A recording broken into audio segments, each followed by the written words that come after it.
How to fix Sony LIV app. The page you are looking for is not available right now. Problem step-by-step detailed solution. Method 1. Check your internet connection. Make sure that you have a strong and stable internet connection. You can do this by trying to access other websites or apps on your device.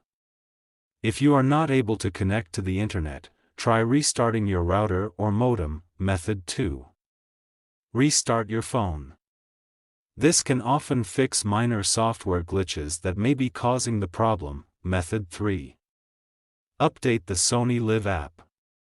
To do this, go to Play Store. Search for Sony LIV. Go to Sony LIV. If there is any update, update it. Method 4.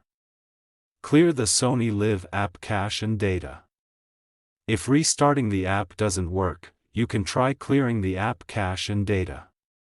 This will remove any temporary files that may be causing the error. To clear the app cache and data, long press on Sony LIV. Then click on App Info.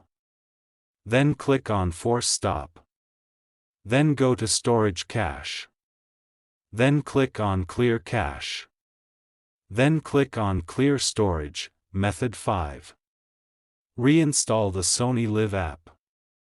If you have tried all of the above steps and the error is still persisting, you can try reinstalling the Sony LIV app. This will remove the app completely and then install it again from the App Store or Play Store. If you are still having trouble with the Sony LIV app, you can try contacting the Sony LIV support team for help. Thanks for watching. Please like the video. Subscribe to TechSor.